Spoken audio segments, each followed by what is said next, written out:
Well, good Friday morning, everybody. A little throwback there, but hopefully we are feeling the Valentine's vibe. I hope all you lovebirds took care of your significant others out there, and we're ready for a Finance Friday. We got our finance boys on, Dan and Eric from Semper Home Loans.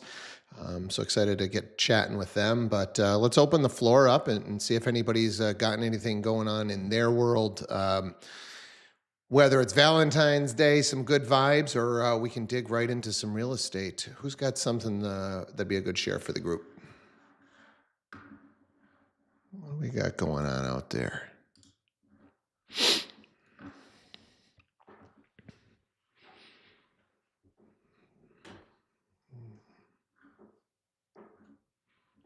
That much going on in our lives. All right, all right. Steve Henn, what do you got, buddy?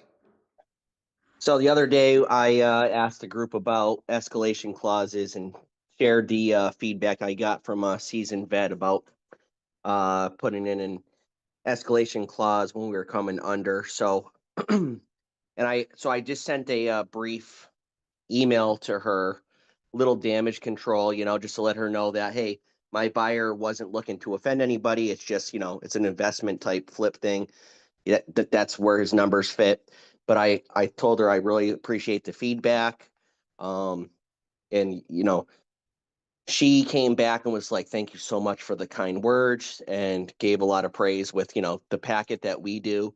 I followed obviously through our agent resources, the email that we send. And she's like, you followed directions, you did all this. So it went from like a negative to a major positive. She's like, oh, I'll let you know if anything else comes up that, is flippable. And, if it's sitting, we won't run into this bidding war. And so it went from kind of like, at first like a slap on the wrist to me, and now it's like she's singing my praises. So it was pretty cool to see, that little gesture that I did came back and is going to be positive going forward. So I thought I'd share that. I love it. I love it. That's what makes this business go around is working with other agents. If anybody else has got kind of some stories around that, I think this is a topic in itself. What are the little things that you're doing where maybe you didn't put a deal together, but you kept a conversation going, you shared some experience, maybe helped another agent to put the deal together. Maybe hey, you know what? I was looking at the listing and I noticed that this was off. You might want to just update your listing. Like all these little things that you can do to just help other agents out. That this business is a grind. We're all grinding through it together. From the outside, they think it's easy. But if you're in the trenches, you know how difficult this can be. So I don't know if anybody else has got something to share where, hey, here's how I helped another agent out recently. Anything coming to mind for people?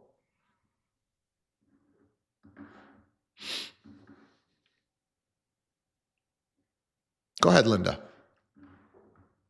Well, I had a client who was looking for a home in Florida that didn't have any HOA restrictions with respect to rentals. And so I was, very carefully looking at homes, and I found what would have been a perfect home for her. And the listing agent had said that there are no restrictions for this property. But I questioned that because it was in an HOA community. So I scrolled down, I looked at who the management company was, and I called them. And I asked, for that information, and it took a while, a couple of days for them to get back to me, but they called me and said, oh, no, we have these restrictions with respect to rentals. We have these restrictions with respect to, vehicles. So there were a whole bunch of restrictions. So once I got that information, I phoned the listing agent and I said, that I received this information and that what you have on your listing is not accurate. And for folks who are looking for a place from out of state, this is critical information. And so then the next day he changed that all in the MLS. Yeah, those are the little things. I love it. It's a great example of just like, let's just level everybody up. Hey, I've got some information. I think it could help. Martin, I see your hand up. What do you got? So like we're currently working on a deal house out in Huntington. People are from Tennessee. They're FHA. We knew there was going to be a couple issues with the FHA, and both me and the other agent were going out on Saturday morning. A couple cans of spray paint and a couple pictures, and we'll be done. And deal's going through really, really smoothly. Yeah, nothing like getting So your like hands dirty. stupid stuff like that, working with Yeah. agents, other agents. Good. Yeah, don't be afraid to get your hands dirty. I love it. Anybody else on this topic?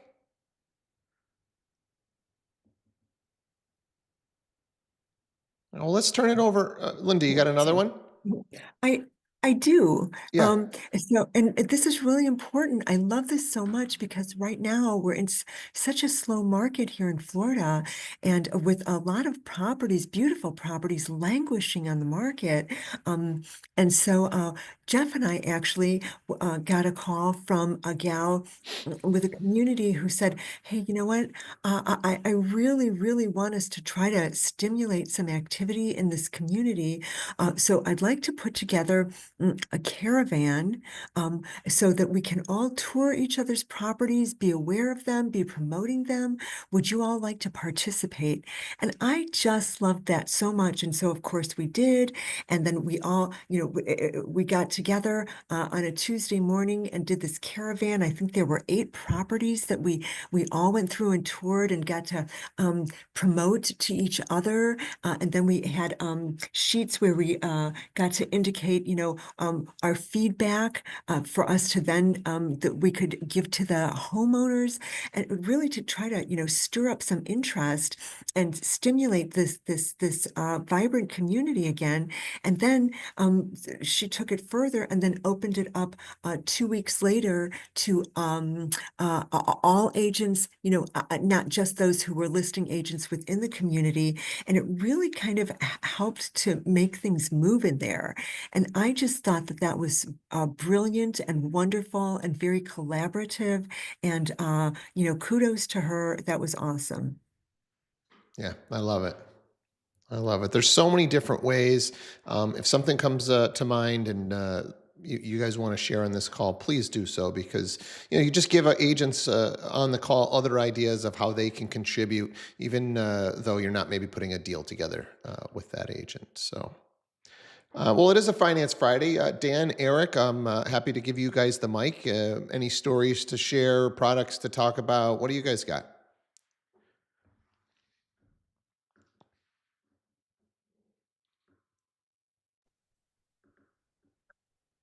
Hey everybody, Dan here. On the lending end, I mean nothing major this week. Any changes from last week, so to say. But we on our end, we looking to put together something to really kind of invite all you agents out to kind of get everyone face to face again, because feels like a little while since we got to see everybody. So I don't know if you'd seen, we put something in the lender chat to invite you guys to like a happy hour next month in March out in Connecticut. So definitely looking forward to that. Get to see everybody again. Awesome. But yeah, lending end right now, pretty much status quo. No major programs have been released. Nothing major since last week. Yeah, I feel like rates have kind of stabilized. No changes really there. Yeah, kind of sitting pretty flat compared to last week. I mean, we had a couple bad days here in the market the last couple days. Like I said, we tracked the 10-year note, so the 10-year has kind of been up a little bit the last few days. But all in all, we're still kind of sitting probably conventional rates hovering right around 7, and then the government loans like FHA and VA probably closer to the mid to maybe low 6s. KB, I see your hand up. Did you have a question?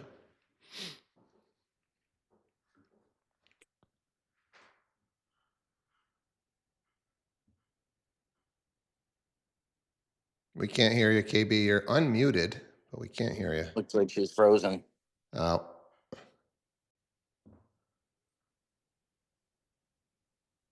Anybody else got a finance question?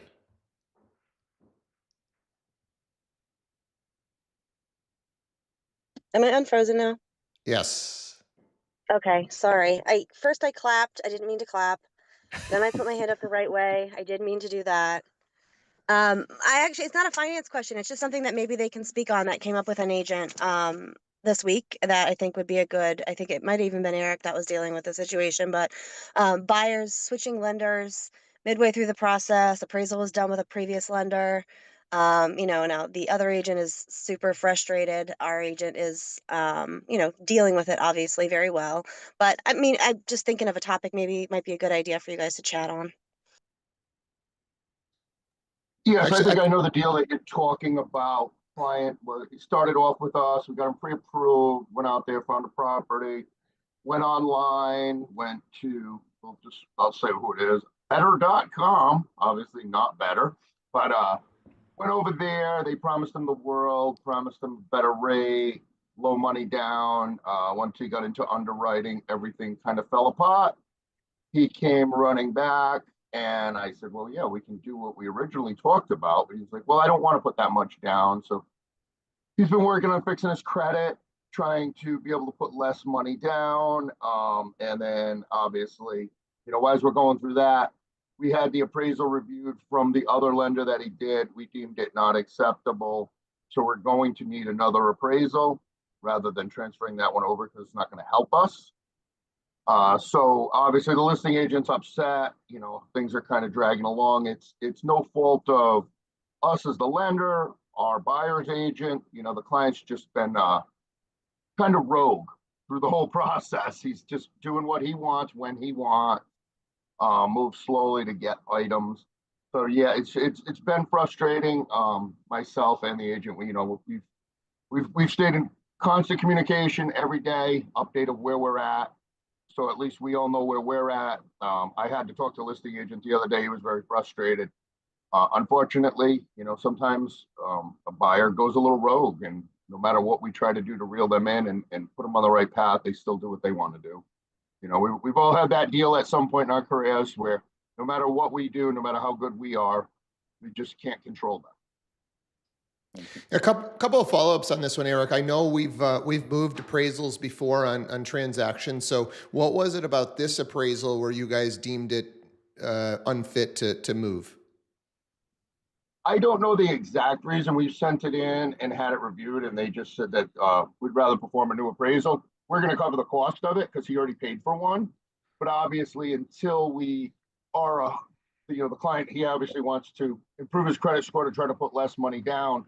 So until all of those things fall into place, we're not going to go and shell out $600 on his behalf, and then find out that he says, you know what, I'm still not moving forward.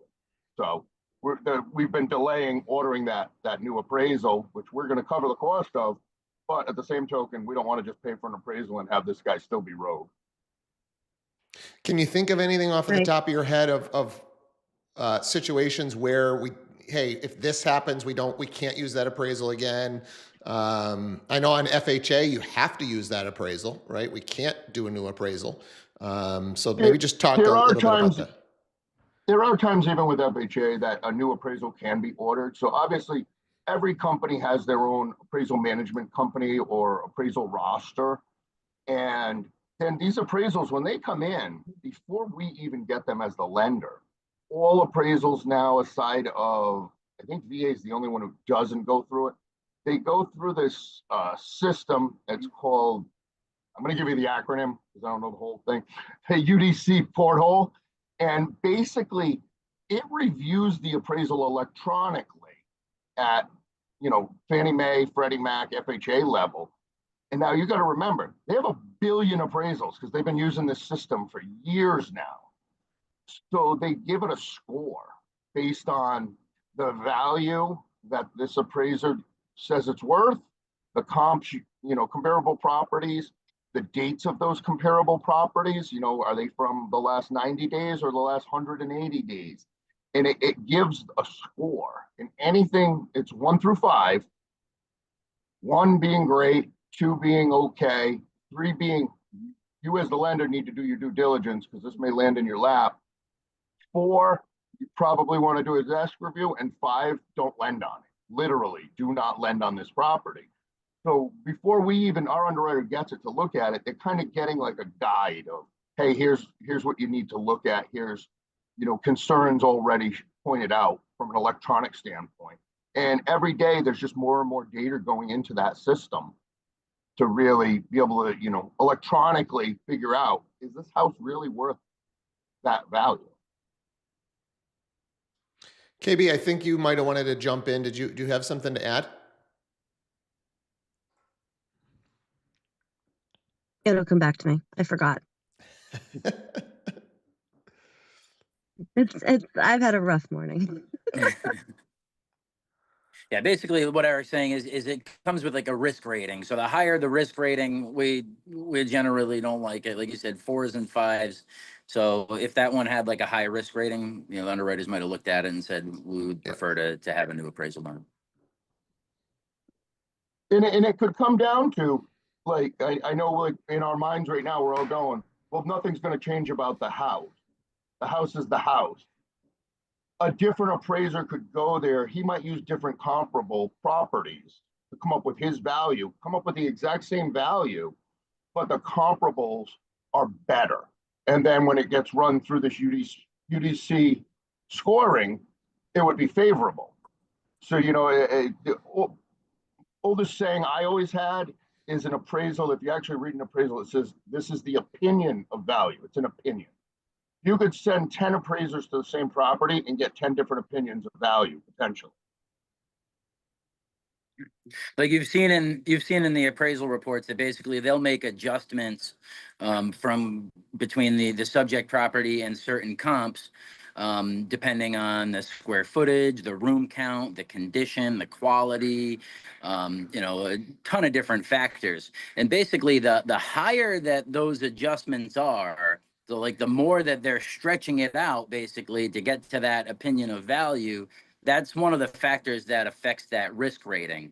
So if the appraiser is making big adjustments for certain factors that and they come up at a high value that Fannie or Freddie might look at and say that value is a little bit high, these adjustments are too big, they're outside of the, you know, the range that we would like to see, that's what leads to those high risk ratings and appraisals that we can't use. Now we've just got a question coming in regarding, is that scoring only going to affect a transfer, or could this just be an active deal? Appraisal comes in, it's ranked a 4 or a 5, and this is no bueno. We got to get another appraisal. Yeah, No, it it's can definitely happen on the very first appraisal. I've had it happen. I had a appraiser go out and it came back with a risk 5. You know, he hit the value, but it had a risk 5. And we had to go back to him and say, hey, listen, here's the data from Fannie Mae. They're saying your comps are too far, too aged, wrong room count, square footage is way too far off. We need you to add 2 more additional comparables that are more like our subject property. And the appraiser went, well, I can't do that or I won't be able to hit the purchase price. And we said, well, that's exactly what Fannie Mae said too. Yeah. Any other questions on appraisals, guys? Anybody seen anything else just come up on an appraisal that you feel like would be a good value add for this conversation?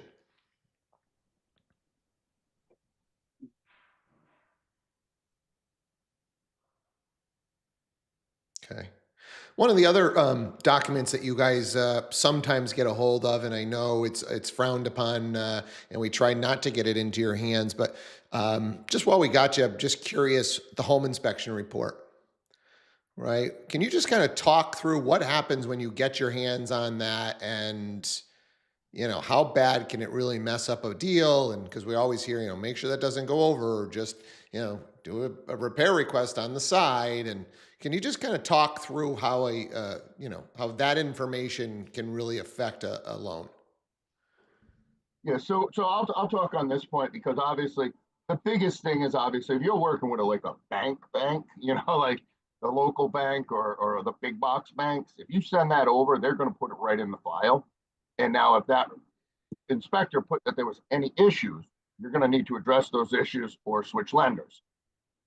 If you sent it to me by accident, I'm going to hit delete and I'm not even going to open it because I don't want to see it. The other thing to keep in mind, I know sometimes people, you get the home inspection, and what's your next step? Repair addendum, right? You either, we want these items fixed or we want a credit.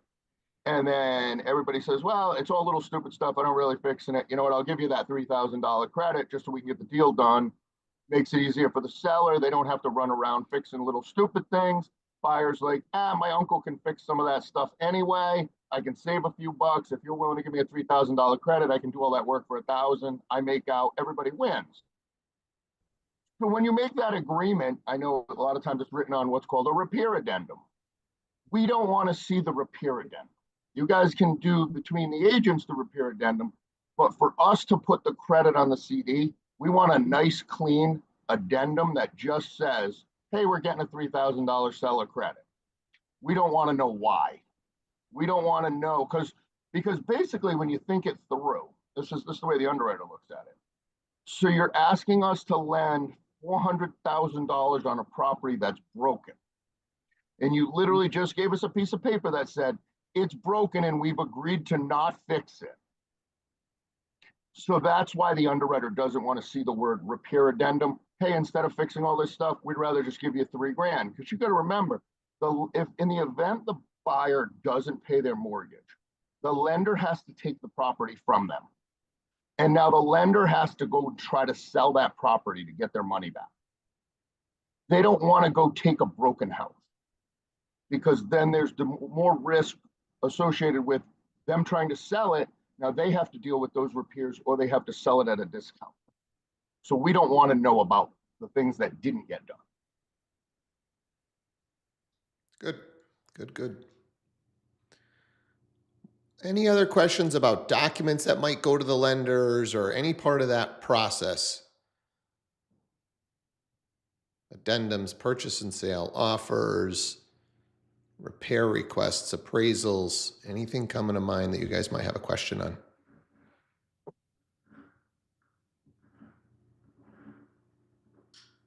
All right. Anybody have something completely separate going on in a deal that you want to get on the table? We got about 5 minutes left. Who's got something going on in a deal that'd be a good share, something you learned? Maybe even if it's resolved, but it's just, hey, I just went through this and it's good knowledge for you guys.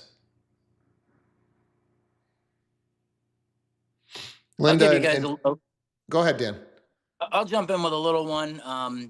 Not something to say that I've never had happen before because, I've been doing this a long time, but I had a client that is 780 credit score, so perfect credit.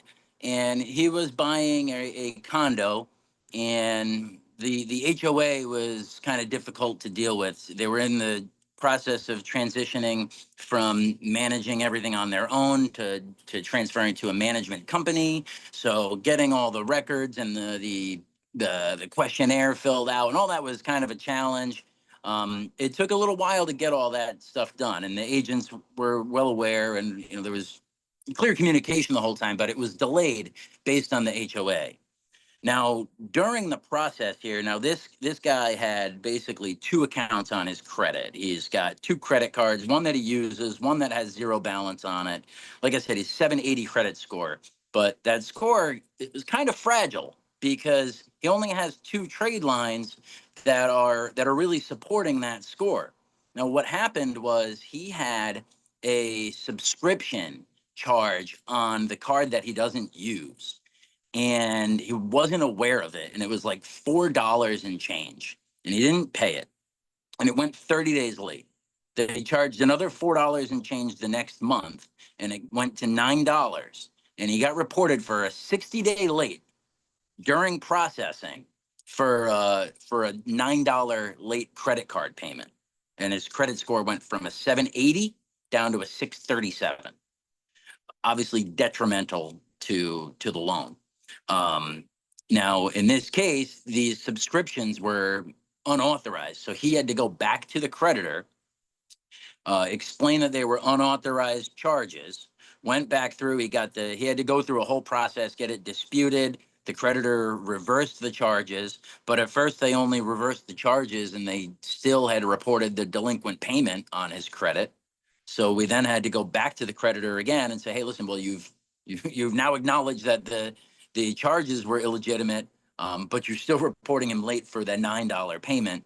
And after, God, it took almost like a week and a half, 2 weeks to get it all resolved. But the creditor has finally basically admitted that it was reported in error and that they are removing the delinquency completely from his credit, which will get his credit back to where it was. So that's something, since like if somebody's in process and you say, hey, listen, don't do anything with your credit, and they go out and they buy a car, and I'm like, God, what are you doing? You're messing everything up. With this guy, it was like, oh my God, man, I feel bad. I feel terrible for him because it wasn't really something, I believe him when he was saying, it wasn't something that he knew was on there. He went back to the creditor right away. They got it reversed. It was like, hey, we finally got all the condo stuff completed. I'm gonna update your credit and let's get this closed. And then we saw that late payment being reported.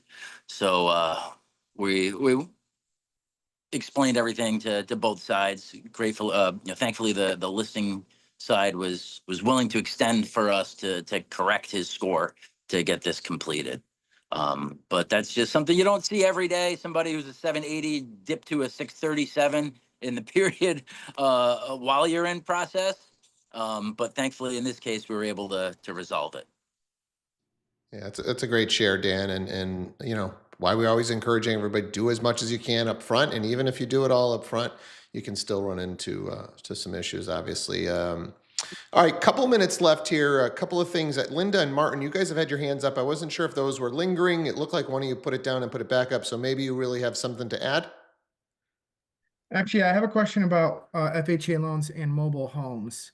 Out here in the hill towns, we have a lot of mobile homes on private land. And I guess, do you guys heard of an FHA loan that will cover a mobile home as long as it's on a private land? And I know it has to be, I think it's 1978 or newer.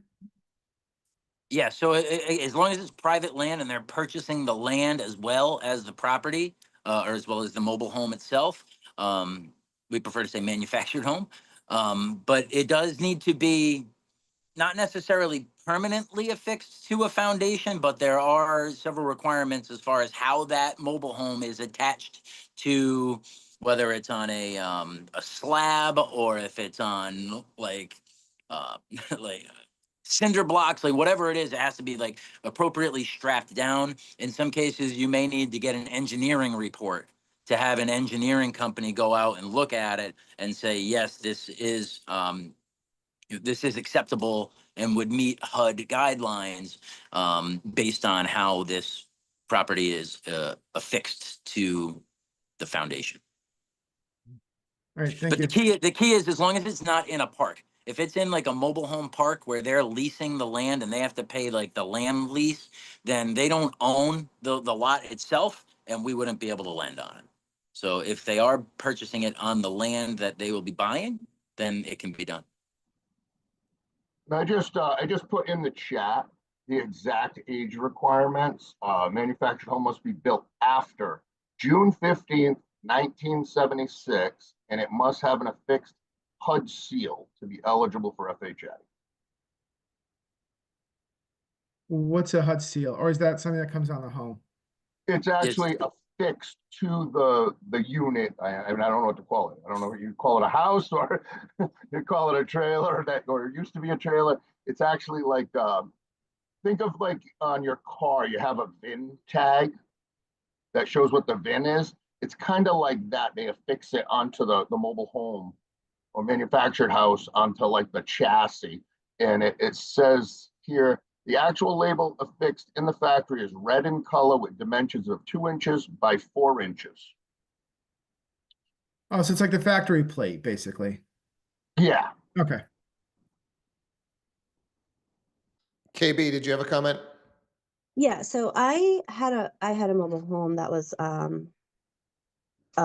in the Berkshires, and they had owned the land and they put it on there, and they needed us to get an affidavit of a fixture, which basically they poured the slab of concrete. We got a foundation for the slab, And then we had to have an engineer come out and give us an affidavit that the property was appropriate, that the house was appropriately affixed to the land.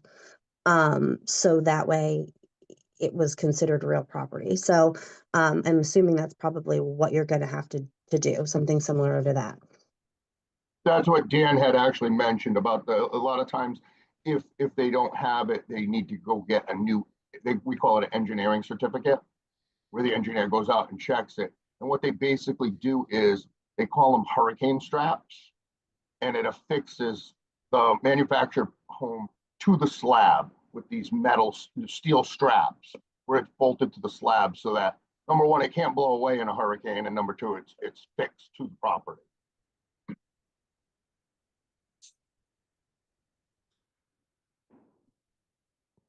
All right, guys.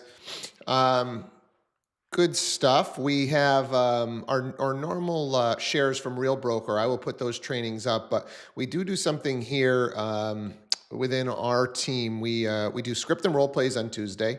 We do pipeline reviews on Thursdays, and then on Fridays, Alex from our Florida group does a listing mastermind.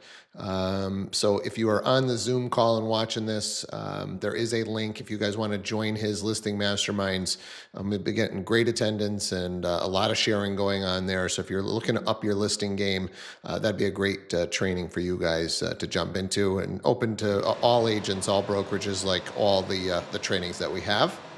And then let's just share here. Here are the trainings that are available from Real: how to hire a virtual assistant, crushing it on YouTube, real estate mastery mastermind, and a new construction class. So a couple of things on Friday here. Final reminder that we are going to be off on Monday due to the holiday. We will pick back up on Tuesday. So appreciate you guys coming with some energy and some great shares today. Go enjoy your weekends, and we'll do it again on Tuesday. Take care. Thanks, guys. Thank you. Have a great weekend.